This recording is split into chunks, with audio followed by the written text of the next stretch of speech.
हम बिना विलंब किए हमारे मुख्य अतिथि मान्यवर इंजीनियर सुनेश कुमार जी हमारे बीच मौजूद हैं, प्रदेश प्रभारी बसपा बिहार।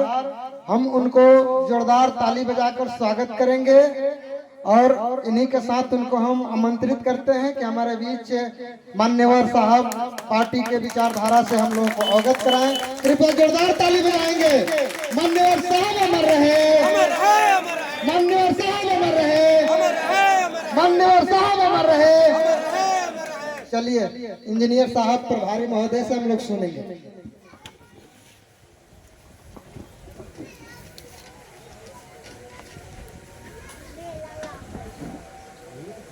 सभी सम्मानित साथियों को जय भीम। यह कार्यक्रम 10 बजे से चल रही है और शाम के 4 बजने वाले हैं।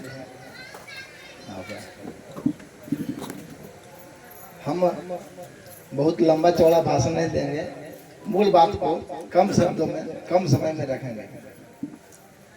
कुछ कहने से पहले पूरी दुनिया में मानवता के संदेश देने वाले भगवान तथागत गौतम बुद्ध को नमन करते हुए इस भारत देश में सर्वप्रथम शिक्षा की ज्योति जगाने वाले माता सावित्रीबाई फुले को नमन करते हुए, ज्योतिबाई फुले को नमन करते हुए इस भारत देश में सर्वप्रथम आरक्षण के जनक छत्रपति साहू जी महाराज को नमन करते हुए आधुनिक भारत के निर्माता, भारतीय संविधान के निर्माता बोधिसत्व बाबा साहब डॉक्टर भीमराव अम्बेडकर को नमन करते हुए बाम सेठ DS बहुजन समाज पार्टी के संस्थापक, सामाजिक परिवर्तन के महानायक मानवर कांशीराम साहब को नमन करते हुए इस देश के सबसे बड़े प्रदेश उत्तर प्रदेश में 4 बार रही मुख्यमंत्री, विश्व की 8वीं सशक्त महिला सांसद की श्रेणी बहन कुमारी मायावती जी के नीतियों रीतियों में आस्था एवं विश्वास व्यक्त करते हुए बहुजन समाज पार्टी गोपालगंज जिले के तत्वाधान में इस कररिया ठकुराई गांव में मानवर कांशीराम साहब के परिनिर्वाण दिवस के अवसर पर हमारे साथ गोपालगंज से चलकर आए हुए इस प्रदेश के सचिव माननीय भाई सलमान अली जी का मैं हार्दिक स्वागत करता हूं, अभिनंदन करता हूं, जय हिंद करता हूं। साथ ही साथ इस जिले के जिला अध्यक्ष भाई महेश जी, महासचिव सत्येंद्र राम जी, जिला प्रभारी मनोज रंजन जी, विधानसभा के बरौली के अध्यक्ष जीत बहादुर जी, इस मंच का संचालन कर रहे हैं संचालन महोदय एवं सभी विधानसभा से आए हुए विधानसभा के सभी पदाधिकारीगण, सभी बहुजन समाज पार्टी के समर्थकगण, मैं सभी का एक स्वर में हार्दिक स्वागत, अभिनंदन एवं जय हिंद करता हूं। सम्मानित साथियों, हम एक ऐसे मसीहा के, एक ऐसे मानव के, एक ऐसे महामानव के, एक ऐसे बहुजन नायक मानव कांशीराम साहब के परिनिर्वाण दिवस मना रहे हैं जिन्होंने बहुजन समाज पार्टी बना करके बहुजनों को राजपाट शासन सत्ता में कैसे स्थापित हो, ये साइकिल से चल करके, पैदल चल करके ये बात सिखलाई। जब हम लोगों ने पढ़ना समझना शुरू किया, कैडर लेना शुरू किया, तब आप लोगों के बीच में उनकी विचारधारा को आज हम फैला रहे हैं और बिहार में सभी जगह जाकर के उनकी विचारधारा को, बहुजन समाज पार्टी की विचारधारा को, अम्बेडकरवाद को फैला रहे हैं। सारे वक्ताओं के बातों का एक ही मूल निचोड़ है कि हम बहुजन समाज पार्टी के विचारधारा को आगे बढ़ाएं, बहुजन समाज पार्टी के कारवां को आगे बढ़ाएं, सशक्त करें, मजबूत करें। अपने संतों महापुरुषों को विचारधारा है उसको हम कैसे आने वाले पीढ़ी को बीज के रूप में देकर जाएं और आने वाला इस 2025 के विधानसभा के चुनाव में, बिहार विधानसभा चुनाव में हम बहुजन समाज पार्टी की अपनी कैसे सरकार बनाएं। सम्मानित साथियों, बहुजन समाज पार्टी एक ऐसी पार्टी है जो दलितों, पिछड़ों, अल्पसंख्यकों और अपर कास्ट में भी जो गरीब तबका है उसके हक अधिकार के लिए लड़ाई लड़ी है। जब से पार्टी बनी है 84 से, तब से लेकर आज तक लगभग 40 साल हो गया है। ऐसी देश में कोई पार्टी नहीं है जो आपके हक अधिकार के लिए लड़ाई लड़ रही है। जब हमारे हक अधिकार के लिए लड़ाई लड़ रही है बहुजन समाज पार्टी, तो हम बहुजन समाज पार्टी के विचारधारा को आगे फैलाएं। बहुजन समाज पार्टी का जो हाथी निशान है उस पर अपने साथियों से बटन दबाने के लिए अपील करें, क्योंकि वोट का अधिकार तो बाबा साहब डॉक्टर भीमराव अम्बेडकर ने 1930-32 में ही गोलमेज सम्मेलन के तहत दे दिया गया। लेकिन इस वोट के अधिकार के महत्व को समझाने वाले मानवर कांशीराम साहब हैं। मानवर कांशीराम साहब ने इस वोट के अधिकार को जन जन तक पहुंचाया, और यह वोट के अधिकार जब बाबा साहब डॉक्टर भीमराव अम्बेडकर ने दिया, तो वोट के अधिकार को, वोट के महत्व को मानवर कांशीराम साहब ने जन जन तक पहुंचाया।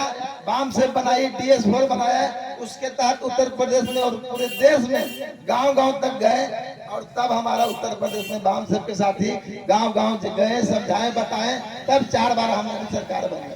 जब हमारी 4 बार उत्तर प्रदेश में सरकार बनी, तब हमारे लोग का मान सम्मान स्वाभिमान बढ़ा, और हम आज आत्मसम्मान के साथ, स्वाभिमान के साथ यहाँ खड़े होकर के भाषण दे रहे हैं। आप सभी गांव में जाकर के लोगों को बतलाते हैं। हमारे साथी ने बताया कि बहुजन समाज पार्टी की जब 4 बार वहाँ सरकार बनी, तो हम 5 साल, 7 साल, 10 साल के शासन काल में वहाँ 100 साल और 50 साल का हमने काम किया।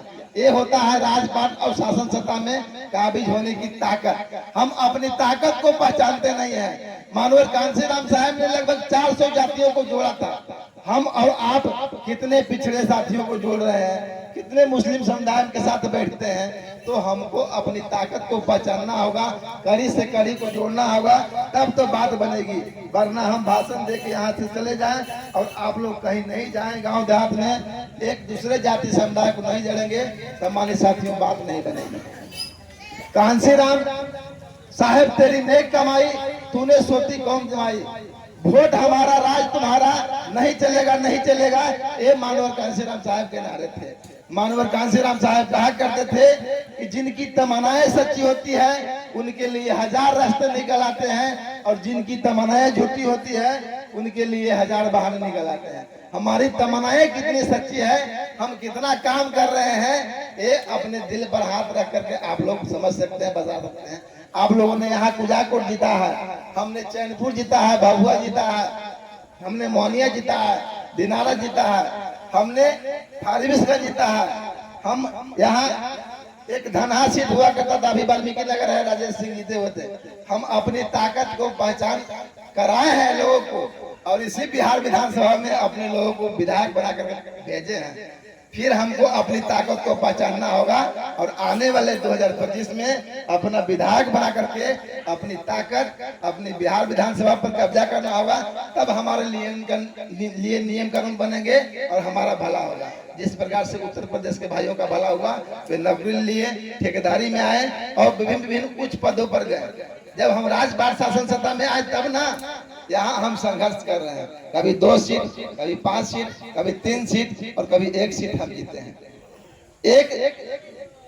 हम बात आप लोगों से कहना चाहते हैं कि जिस प्रकार से किसी चीज की बनाने की फैक्ट्री होती है, बाल्टी बनाने की, बोतल बनाने की, तो 1-2 बोतल, 1-2 फैक्ट्री में मोबाइल खराब बन जाएगा, 1-2 बाल्टी खराब बन जाएगा, तो हम उस फैक्ट्री को बंद नहीं करेंगे। इसी प्रकार से बहुजन समाज पार्टी नेता बनाने की फैक्ट्री है। 1-2 नेता खराब हो जाएंगे, बिक जाएंगे, हम नेता बनाना, नेता पैदा करना खत्म नहीं करेंगे, छोड़ेंगे नहीं। सम्मानित साथियों, कहने के लिए बहुत कुछ बातें हैं।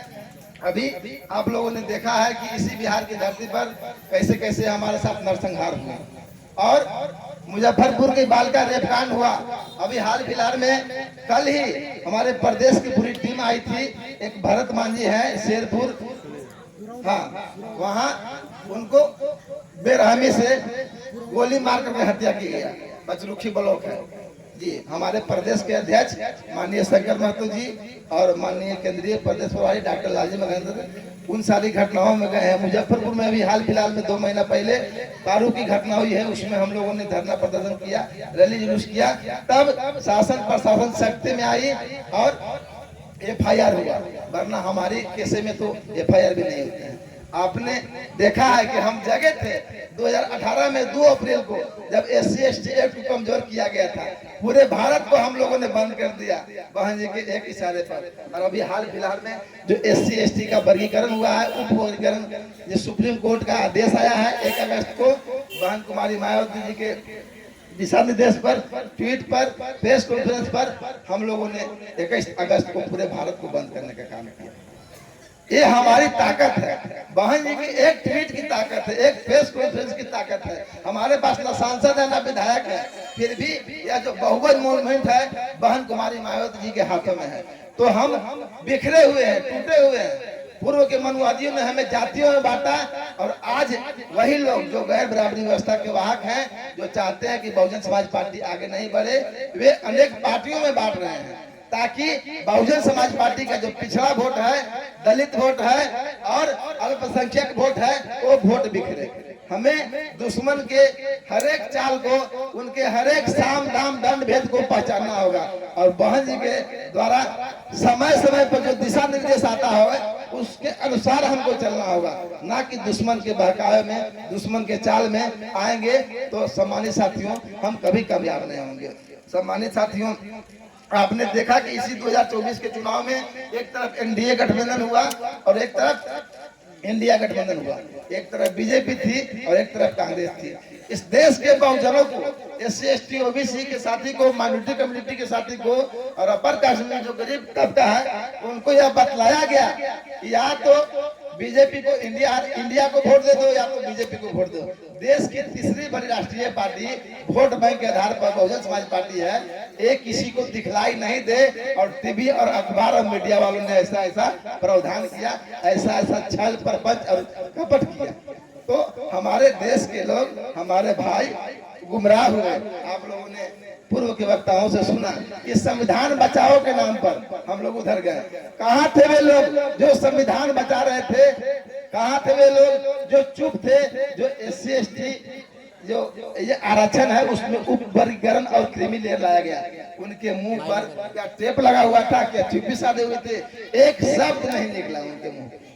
सम्मानित साथियों, एकमात्र हमारी देशी बहुजन समाज पार्टी ही है हमारी, और हमको एक नीले झंडे के निशान पर, जो नीला झंडा में हाथी निशान है वही हमारा पहचान है। एक देश, एक पार्टी और एक चुनाव निशान हमारा होना चाहिए। ढेर जोगी मठ उजाड़ आप लोग सुने हुए हैं, अब सब कोई नेते हो जाएगा।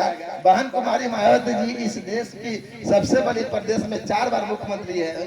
वो देश के शासन व्यवस्था को, एक एक जाति समुदाय की एक एक बात को जानते हैं, बहुत बारीक चीज को जानते हैं। और हम लोग गुमराह हो, वे समय समय पर ट्वीट करते रहते हैं, प्रेस कॉन्फ्रेंस। पता नहीं हमारे लोग कहाँ गुमराह हो जाते हैं। बहुजन समाज पार्टी 40 सालों से इस देश के गरीब, शोषित और अल्पसंख्यक और अपर कास्ट में जो गरीब तबका है उसको जगा रहे हैं, लेकिन आज तक बिहार में हम अपनी सरकार बनाने में कामयाब नहीं हो पाए। लेकिन 5 वो विधायक दिए थे हम RJD को, लेकिन उन्होंने तोड़ लिया। जब हम समर्थन दे ही दिया तो तोड़ने की क्या आवश्यकता थी?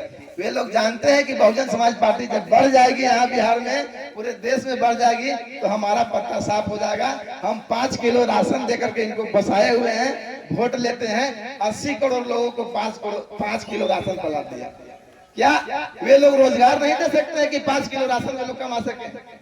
इस बात को आपको समझना होगा। सम्मानित साथियों, हमारे धरोहर को नष्ट किया जा रहा है। कहने के लिए बहुत कुछ बातें हैं, लेकिन जब देश में चुनाव होती है तो बीजेपी एक से एक गुफा लाती है। पुलवामा हमला कराया जाता है 2019 के चुनाव से पहले। यही नेपाल विवाद कराया जाता है 2020 के चुनाव में, जब हम लोग यहाँ थे, बिहार विधानसभा की चुनाव थी। नेपाल विवाद कराया जाता है चीन के माध्यम से। जो नमक यहाँ से जाता है वो हमारा विरोध करे, ये बहुत विडम्बना की बात है।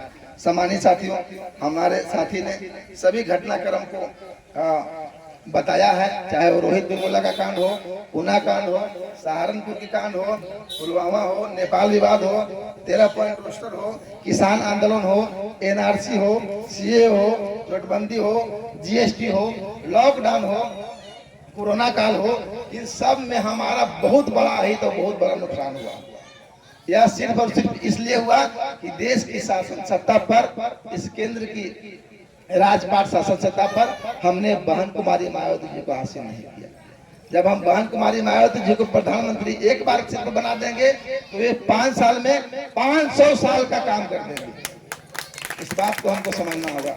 सम्मानित साथियों, मानवर कांशीराम साहब ने इस मांगने वाले समाज को देने वाला समाज बनाया और इतना बड़ा कुनबा और इतना बड़ा प्लेटफॉर्म हमको दे दिया। तो हमको इधर उधर भटकने की जरूरत नहीं है, हम भटक जाते हैं। उनके द्वारा जो विचारधारा दिया गया है और बतलाया गया है उसी लीक पर, उसी पटरी पर चलना है। हमको अलग से पार्टी बनाने की जरूरत नहीं है। Jan Suraaj party, Bhim army party या बहुत सारी पार्टियां हैं, एलजेपी है, या आप जल्दी में आप देखिए जितना मांझी के हैं वे किस तरह से बयान देते हैं उठपटांग के एक दलित समुदाय में। वे बहुजन हित ऐसी नहीं है, वे सिर्फ अपना स्वार्थ सिद्ध कर सकते हैं लेकिन बहुजन समाज का भला कभी नहीं कर सकते हैं। सम्मानित साथियों, मानवर कांशीराम साहब ने ये जो जय भीम आज हम बोल रहे हैं, हमारे सम्मानित साथी पूरा जोश खरोश के साथ बोल रहे थे, ये जय भीम मानवर कांशीराम साहब ने सिखलाई। 1984 से पहले कोई जय भीम नहीं बोलता था। मानवर कांशीराम साहब ने हमको इतना ताकत दिया है, संविधान में हमारी इतनी ताकत है कि हम कहीं भी मंच गाड़ करके अपना विचार कहीं व्यक्त कर सकते हैं। तो सम्मानित साथियों, कहने के लिए बहुत कुछ बातें हैं लेकिन वक्त भी बहुत हो चुका है। हम बहुत कुछ ज्यादा नहीं कहते हुए आप सभी से निवेदन विनती करते हुए कि आप सभी एक एक बूथ को, एक एक संगठन को, एक एक बूथ को मजबूत करेंगे और यहाँ से 6 विधानसभा जीत करके अपनी सरकार 2025 में बनाएंगे। इन्हीं चंद बातों के साथ मैं अपनी वाणी को विराम देता हूँ। जय भीम, जय भारत, जय बहुजन समाज पार्टी।